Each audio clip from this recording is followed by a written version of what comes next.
তো নমস্কার বন্ধুরা, আবারও চলে আসলাম নতুন একটি ওয়েদার আপডেট নিয়ে। এই মুহূর্তে আবহাওয়ার সবথেকে গুরুত্বপূর্ণ আপডেট আসছে ভয়ঙ্কর একটি ঘূর্ণিঝড়। তো এই ঘূর্ণিঝড়টি কবে আছড়ে পড়বে, কতটা গতিবেগ নিয়ে আছড়ে পড়তে পারে এবং কবে তৈরি হচ্ছে, বিস্তারিত কিছু জানাবো এই ভিডিওর মাধ্যমে। অবশ্যই ভিডিওটিকে সম্পূর্ণ দেখবেন এবং চ্যানেলে যদি নতুন হয়ে থাকেন তো অবশ্যই চ্যানেলটিকে সাবস্ক্রাইব করে রাখবেন, কারণ পরবর্তী ওয়েদারের লেটেস্ট আপডেট জানতে হলে। তো চলুন প্রথমে আমরা দেখিয়ে দেবো যে এই ঘূর্ণিঝড়টি কবে তৈরি হচ্ছে এবং এটি কোথায় আছড়ে পড়তে পারে। দেখুন সময়টা যদি আমরা একটু পেছিয়ে আনি, দেখুন আমরা যদি 22 তারিখ থেকে দেখে নিই, 22 তারিখ বা 23 তারিখ কিন্তু তেমন কিছু একটা নেই। তবে দেখুন 23 তারিখে কিন্তু একটা হালকা একটা ঘূর্ণিঝড় কিন্তু এই জায়গার মধ্যে লক্ষ্য করা যাচ্ছে। তো চলুন আমরা একটু এগিয়ে যাব। তো তারপর থেকে কিন্তু আমরা আর কিছু দেখতে পাচ্ছি না। তো আমরা আরেকটু এগিয়ে, তো বন্ধুরা দেখুন এখানে আমরা কিন্তু দেখতে পাচ্ছি বুধবার থেকে কিন্তু আমরা দেখতে পাচ্ছি, বুধবার আমরা ভোর রাত থেকে কিন্তু দেখতে পাচ্ছি একটা কিন্তু ঘূর্ণিঝড় সৃষ্টি হচ্ছে বুধবার 24 তারিখ থেকে।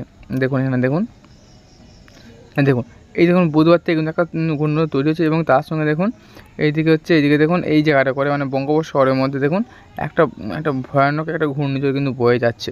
প্রায় 60 থেকে 63 কিলোমিটার গতিবেগ রয়েছে এই ঘূর্ণিঝড়ের গতিবেগটি। তো আমরা এখন এই জায়গাটিকে লক্ষ্য করব। তো দেখব এটি কতটা গতিবেগ উঠছে সর্বোচ্চ এবং কোথায় আছড়ে পড়ছে। দেখুন আমরা যত সময়টা এগোচ্ছি তত কিন্তু শক্তি সঞ্চয় করছে। দেখুন আস্তে আস্তে প্রচুর পরিমাণে কিন্তু একটা শক্তি সঞ্চয় করছে। এবং আমরা যদি বৃহস্পতিবার 25 তারিখ সন্ধ্যে 6টার সময় যদি দেখে নিই, তো এই সময় দেখতে পাচ্ছি আমরা বঙ্গোপসাগরের মধ্যে প্রায় 65 কিলোমিটার কিন্তু একটা গতিবেগ উঠে গেছে। সময়টাকে আরেকটু এগিয়ে নিয়ে যাব। দেখুন তারপরে দেখতে পাচ্ছি আমরা, তারপরে কিন্তু 64-65 এরকম কিন্তু একটা রয়েছে। তো খুব একটা কিন্তু বাড়েনি। এবং উপকূলবর্তী অঞ্চল যদি আমরা দেখে নিই, তো উপকূলবর্তী অঞ্চলেতে কতটা গতিবেগ রয়েছে সেটা একটু দেখিয়ে দেবো। দেখুন উপকূলবর্তী অঞ্চলে কিন্তু খুব একটা গতিবেগ নেই।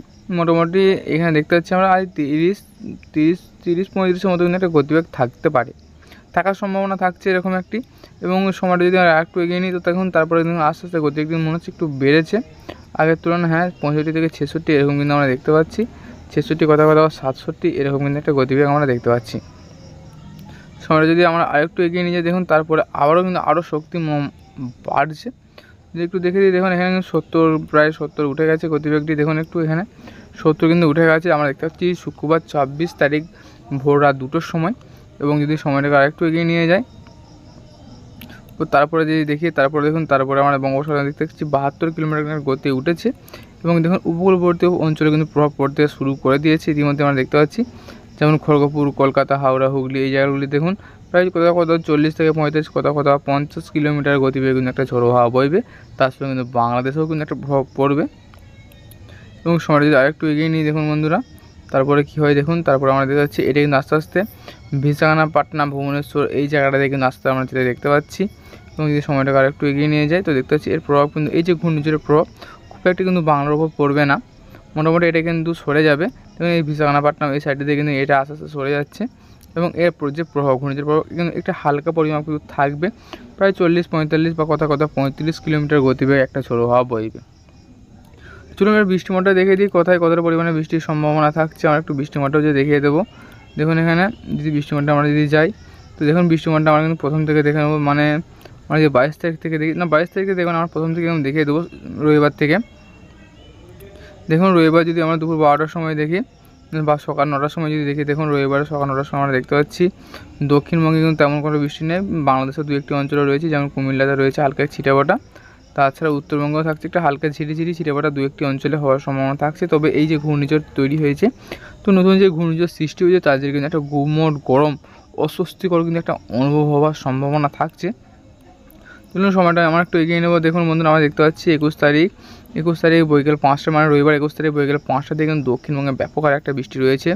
যেমন দেখিয়ে দিই হলদিয়া, বেলদা, বল্লভপুর, জয়নগর, বারুইপুর, কোলাঘাট, উলুবেড়িয়া, বালিচক, খড়গপুর, ঝাড়গ্রাম, চাকুলিয়া, গোয়ালদা, চন্দ্রকোনা, আরামবাগ, এদিকে হচ্ছে কলকাতা, হাওড়া, হুগলি, খাড়দা, চন্দ্রনগর, হাবড়া, বনগাঁ, চাকদা, পান্ডুয়া, এদিকে শান্তিপুর, বর্ধমান, সোনামুখী, বাঁকুড়া, হুড়া, তার সঙ্গে খাতড়া, বিষ্ণুপুর, কতুলপুর, তার সঙ্গে উপর দিকে থাকে দুর্গাপুর, রঘুনাথপুর, ঘোষকারা, বোলপুর, কাটোয়া, আসানসোল, এদিকে থাকে সিউড়ি, বেলদা, করিমপুর, দুমকা, বহরমপুর, রামপুরহাট, আজিমগঞ্জ, তার সঙ্গে উপর দিকে জঙ্গিপুর, আমারপাড়া, নবাবগঞ্জ, প্রত্যেকটি অঞ্চলে কিন্তু একটা বৃষ্টি আমরা দেখতে পাচ্ছি। ভারী, কোথাও হালকা, কোথাও ভারী, এরকম কিন্তু একটা বৃষ্টি দেখতে পাচ্ছি। তার সঙ্গে বাংলাদেশেও রয়েছে ব্যাপক হারে বৃষ্টির সম্ভাবনা।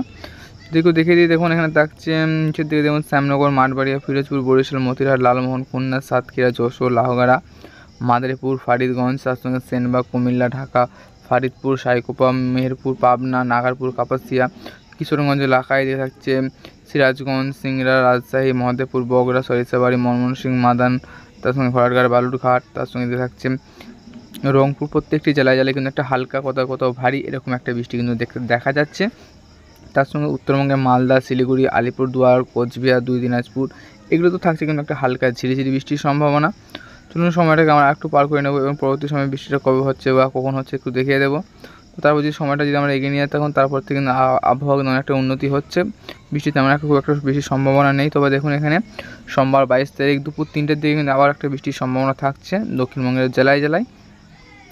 যেমন এখানে কলকাতা, কোলাঘাট, খড়গপুর, চাকুলিয়া, বাড়িপাড়া, তার সঙ্গে হচ্ছে জামশেদপুর, বাঁকুড়া, পুরুলিয়া, দুর্গাপুর, বর্ধমান, শান্তিপুর, আরামবাগ, কাটোয়া, শিবিরি, মিহিজাম প্রত্যেকটি জেলায় জেলায় দক্ষিণবঙ্গে আমরা বৃষ্টি দেখতে পাচ্ছি। তার সঙ্গে থাকছে বাংলাদেশের প্রত্যেকটি জেলায় জেলায়, চট্টগ্রাম, বরিশাল, খুলনা, কুমিল্লা, ঢাকা, মেহেরপুর, রাজশাহী প্রত্যেকটি জেলায় জেলায় থাকছে বৃষ্টির সম্ভাবনা। তার সঙ্গে উত্তরবঙ্গ থাকছে মালদা, এদিকে থাকছে তার সঙ্গে শিলিগুড়ি, আলিপুরদুয়ার, কোচবিহার, দিনাজপুর, কোচবিহার এই অঞ্চলগুলিতেও কিন্তু কোথাও কোথাও হালকা কোথাও ভারী বৃষ্টি এরকম কিন্তু একটা সম্ভাবনা থাকছে। যদি সময়টাকে আমরা আরেকটু এগিয়ে নিয়ে যাই, দেখুন তারপরে পরবর্তী সময় দেখতে পাচ্ছি আমরা রাত্রি 9টার দিকেও থাকছে দক্ষিণবঙ্গের জেলায় জেলায় এবং তার সঙ্গে উত্তরবঙ্গে এবং বাংলাদেশ প্রত্যেকটি অঞ্চলের জেলায় জেলায় কিন্তু থাকছে ভারী থেকে কোথাও কোথাও ভারী, কোথাও কোথাও হালকা বৃষ্টি কিন্তু হতে পারে। তো যদি সময়টাকে একটু এগিয়ে নিয়ে তারপরে দেখুন দক্ষিণবঙ্গে আবহাওয়া পরিষ্কার হচ্ছে, উত্তরবঙ্গে এবং বাংলাদেশের আবহাওয়া কিন্তু পরিষ্কার হচ্ছে, তারপরে কিন্তু আর কোনোভাবে বৃষ্টি নেই। তবে আবার দেখতে পাচ্ছি আমরা মঙ্গলবার 23 তারিখ দুপুর 3টার দিকে কিন্তু আবার দক্ষিণবঙ্গে দেখুন বন্ধুরা, দক্ষিণবঙ্গে উপকূলবর্তী অঞ্চলগুলি বিশেষ করে সেই অঞ্চলগুলো সেই জেলাগুলিতে থাকছে ব্যাপক হারে বৃষ্টির সম্ভাবনা। যেমন নামখানা, কন্টাই, দীঘায়, বেলদা, হলদিয়া, জয়নগর, গোসাবা, বারুইপুর, তমলুক, কোলাঘাট, বালিচক, খড়গপুর, ঝাড়গ্রাম, কপিপল্লভপুর, উলুবেড়িয়া, কলকাতা, হাওড়া, হুগলি, খাড়দা, চন্দ্রনগর, হাবড়া, আরামবাগ, চন্দ্রনগর, গোয়ালতোড়, চন্দ্রকোনা, কতুলপুর, বিষ্ণুপুর, খাতড়া, হুড়া, বাঁকুড়া, সোনামুখী, পান্ডুয়া, চাকদা এই জেলাগুলিতে কিন্তু একটু বৃষ্টির সম্ভাবনা থাকে দক্ষিণবঙ্গের ক্ষেত্রে। এবং যদি বাংলাদেশটা দেখিয়ে দিই, দেখুন বাংলাদেশের কথায় কথায় বৃষ্টির সম্ভাবনা রয়েছে। যেমন সাতক্ষীরা, খুলনা, শ্যামনগর, মাঠবাড়িয়া, কলাপাড়া, লালমোহন, বরিশাল, মতিরাট, ফরিদগঞ্জ, সেনবাগ, মাদারীপুর, লাহগড়া এবং এই জেলাগুলিতে কিন্তু বৃষ্টির সম্ভাবনা রয়েছে। এবং উত্তরবঙ্গের যদি দেখে দিই, উত্তরবঙ্গে কিন্তু বৃষ্টি নেই, আবহাওয়া একদম পরিষ্কার শুষ্ক আবহাওয়া থাকছে। যদি সময়টা এগিয়ে নিই, রাত্রের দিকেও কিন্তু দক্ষিণবঙ্গের জেলায় জেলায় থাকছে ভারী থেকে অতি ভারী বৃষ্টির সম্ভাবনা। বিশেষ করে এই জায়গাটি করে যেমন দেখিয়ে দিই, নালহাটি, দুমকা, সিউড়ি এই জায়গা করে, ধুলিয়ান এই জায়গা করে কিন্তু বৃষ্টির সম্ভাবনা বেশি থাকছে। ম্যাক্সিমাম থাকছে 19 থেকে 19.5 মিলিমিটারের মতো একটা বৃষ্টির সম্ভাবনা।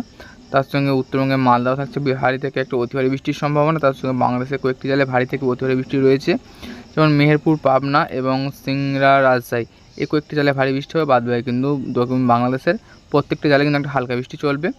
মঙ্গলবার 23 তারিখ রাত্রি 9টার দিকে এবং উত্তরবঙ্গের উপরের দিকে কিন্তু থাকছে শুষ্ক আবহাওয়া, তবে দু একটি অঞ্চলে একটা হালকা ঝিরিঝিরি বৃষ্টি হতে পারে, যেমন শিলিগুড়ি এবং এদিকে হচ্ছে দিনাজপুর এই অঞ্চলগুলিতে কিন্তু একটা হালকা ঝিরিঝিরি বৃষ্টি হওয়ার সম্ভাবনা থাকছে। চলুন সময়টা একটু এগিয়ে নিয়ে যাই এবং পরবর্তী সময়ে দেখে নেব বৃষ্টি কখন কী বাড়ছে না বাড়ছে সেটা একটু দেখিয়ে দেবো। তারপরে দেখুন বৃষ্টি কিন্তু খুব একটা সম্ভাবনা নেই উত্তরবঙ্গে বা দক্ষিণবঙ্গের ক্ষেত্রে। তবে দেখুন নতুন যে নিম্নচাপ, সেই নিম্নচাপের জেরে কিন্তু আবার বৃষ্টিটা বাড়বে, বিশেষ করে ভুবনেশ্বর, এদিকে থাকছে ভুবনেশ্বর, কামাখ্যানগর, বালাসোর, তার সঙ্গে এদিকে দেখুন ভরদক, ভুবান, খুনতুনি, পরদ্বীপ এই অঞ্চলগুলি থেকে নরসিং, আঙ্গুর এই অঞ্চলগুলো দেখুন বৃষ্টি কিন্তু ব্যাপক হারে বাড়বে। তার সঙ্গে এর যে প্রভাব, এর প্রভাব কিন্তু দক্ষিণবঙ্গতেও দেখা যাবে। আমরা দেখতে পাবো বুধবার 24 তারিখ দুপুর 1টা থেকে কিন্তু একটা হালকা ঝিরিঝিরি বৃষ্টি আরম্ভ হয়ে যাবে এই নিম্নচাপের জেরে। তার সঙ্গে বাংলাদেশেরও উপকূলবর্তী অঞ্চলগুলিতেও কিন্তু একটা হালকা ঝিরিঝিরি বৃষ্টি আরম্ভ হয়ে যাবে। যদি সময়টাকে একটু এগিয়ে নিয়ে যায়, তো দেখুন বুধবার 24 তারিখ বিকেল 5টার দিকে বা সন্ধ্যা 5টার দিকে দেখুন দক্ষিণবঙ্গের জেলায় জেলায় কিন্তু একটা বৃষ্টি দেখা যাবে, বৃষ্টি প্রবেশ করে যাবে দক্ষিণবঙ্গের জেলায় জেলায়। তার সঙ্গে বাংলাদেশের কয়েকটি জেলায় একটা হালকা বৃষ্টি বা ভারী বৃষ্টি কিন্তু হওয়ার সম্ভাবনা থাকছে। তবে উত্তরবঙ্গে কিন্তু আমরা এই মুহূর্তে দেখতে পাচ্ছি আবহাওয়া কিন্তু পরিষ্কার। সময়টা যদি আরেকটু এগিয়ে নিয়ে যায়, দেখুন তারপর থেকে কিন্তু বৃষ্টিটা বাড়বে। এবং দেখুন বন্ধুরা, এখানে দেখুন আমরা দেখতে পাচ্ছি রাত্রি 9টার সময় কিন্তু এই যে বৃষ্টি, এই নিম্নচাপ নয় যে ঘূর্ণিঝড়টা ঘটেছে, সেই ঘূর্ণিঝড়ের বৃষ্টিকে আমরা দেখতে পাচ্ছি এটা কিন্তু সরাসরি মালদা থেকে প্রবেশ করে উত্তরবঙ্গে কিন্তু প্রবেশ করে যাবে এবং মালদাতেও সেখানে কিন্তু একটা হালকা বা কোথাও কোথাও ভারী বৃষ্টি হতে পারে, ভারী বৃষ্টি হওয়ার সম্ভাবনা থাকছে।